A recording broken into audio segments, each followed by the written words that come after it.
국회 국정감사가 진행되면서 각 의원실에서 여러 가지 통계 자료들을 공개했습니다. 특히 보건복지위원회에서는 지금 대한민국의 의료 현실이 어떤지에 대한 자료를 많이 내놨는데요. 이전에 나온 통계들과 함께 한눈에 모아보고자 영상을 만들었습니다. 먼저 응급실입니다. 이전에도 말씀드렸듯이 특히 빅5와 대학병원들을 포함하는 수련병원 응급실의 경우 의사 인력이 41.9%가 감소한 상태입니다. 그리고 조국혁신당 김선민 의원에 따르면 응급실 진료 제한 메시지가 작년 같은 기간에 비해 22.7%가 증가했다고 하죠. 응급실 진료 제한 메시지는 보시는 것처럼 응급실에서 특정 질환에 대한 진료가 불가할 경우에 표시해놓는 메시지입니다. 강원대병원의 경우에는 심근경색, 뇌경색, 뇌출혈 등등 거의 모든 질환이 불가능한 상태입니다.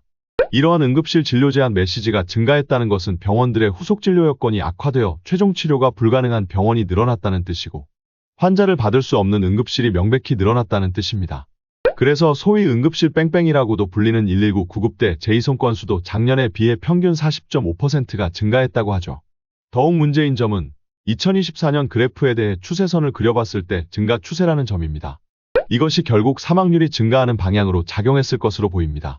민주당 소병훈 의원에 따르면 작년에 비해 응급실 내원 환자의 사망률이 32%가 증가했다고 합니다. 김선민 의원은 사망률을 중증과 경증으로 나누어 분석했는데요. 10만 명당 사망자의 경우 중증은 2.4% 감소했으나 경증은 16.0% 증가한 양상을 보입니다. 유사한 통계에 대해 김윤은 권역응급의료센터에서 중증 환자만 받으면서 밀려난 경증 환자들의 사망률이 증가한 것이 아닌가 하는 해석을 내놨죠. 요약하자면 인력도 없고 후속 진료도 불가능하니 재이송 건수도 늘어나 결국 사망률도 증가한 것으로 보입니다. 사실상 응급실 불만 켜져 있는 상태인 거죠. 말씀드렸듯이 응급실에서 환자분을 수용하기 위해서는 최종 치료를 위해 필요한 후속 진료 여건이 갖춰져 있어야 합니다. 이는 중환자실 병상, 수술실, 그리고 수술 혹은 시술을 집도할 전문의 등을 말합니다. 하지만 후속 진료 여건이 뒷받침되지 못한다면 응급실에서는 환자분을 수용해도 최종 치료를 제공하는 것이 불가능하죠. 이때 다른 병원으로의 전원조차 안 된다면 병원은 그저 거대한 관짝에 불과합니다. 따라서 후속 진료 여건이 뒷받침되지 못할 경우 응급실에서는 환자분을 수용할 수가 없습니다. 그런데 현재 대한민국 의료는 이러한 후속 진료 여건이 나락으로 가고 있습니다. 다음은 병원, 즉 후속 진료 관련 통계입니다. 국민의힘 서명옥 의원에 따르면 6대암과 심장수술의 경우 작년에 비해 9,000건이 감소했다고 합니다. 전체적으로는 작년에 비해 7.6% 감소했으며 상급 종합병원의 경우 14.1%가 감소했습니다. 김윤도 모든 암에 대해서 비슷한 통계를 냈습니다. 김윤에 따르면 상급 종합병원에서의 암 수술 건수를 분석해봤을 때 작년에 비해 1만 1천 건 이상이 감소했다고 하며 이는 약 16.3%에 해당합니다. 또한 수도권과 비수도권의 비중을 비교해봤을 때 감소한 건수의 79%가 수도권에서 발생했다고 하죠. 이뿐만이 아니라 의료기관에서의 사망 환자 수도 증가했다고 합니다.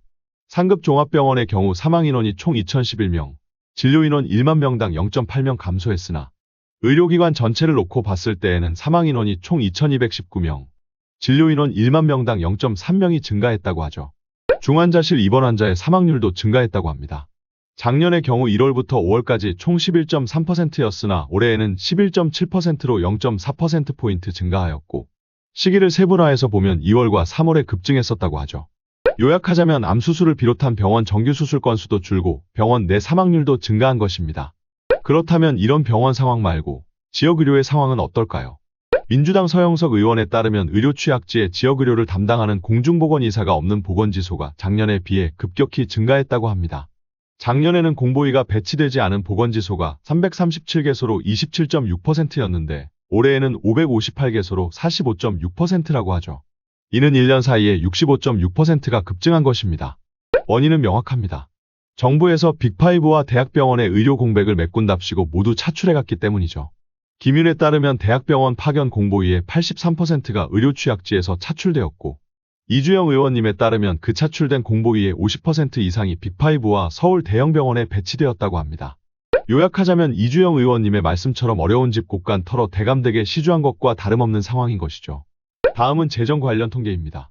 말씀드렸듯이 응급실은 사실상 불만 켜진 상태이고 대학병원의 후속진료 여건은 붕괴 중이며 지역의료도 황폐화되고 있는 상태입니다. 그런데 이 상태를 유지하는 데에만 해도 이미 6개월간 2조 3천억 원이 넘는 돈을 썼다고 하죠. 그래프로 나타내면 다음과 같습니다. 7월에 피크를 찍고 내려오는 듯 보이지만 사실 비상진료체계라는 것은 어디까지나 임시방편일 뿐입니다. 그래서 여기에서 얼마나 더 들어갈지는 사실 알 수가 없는 것이죠.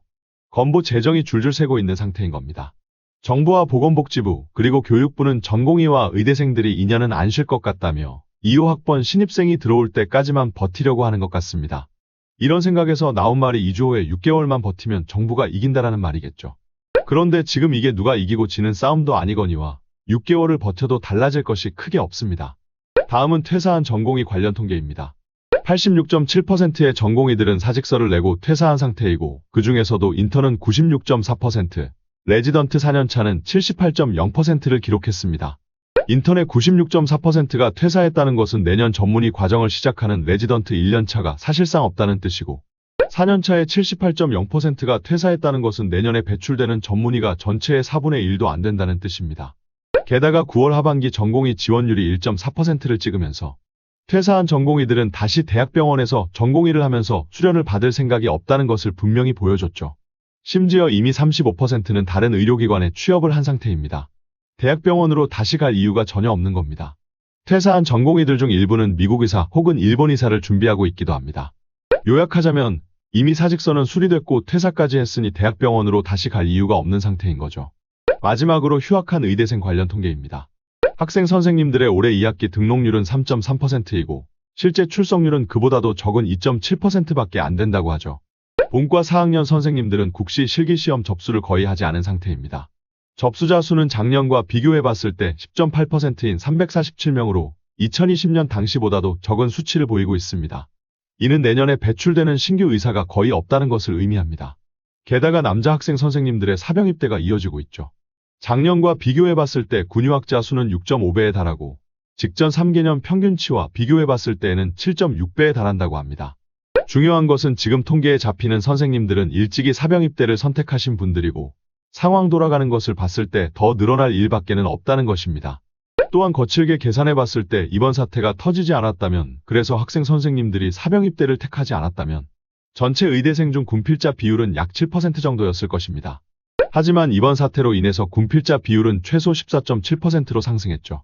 이는 공보의, 군의관 자원이 최소 2배 이상 감소한 것을 의미합니다.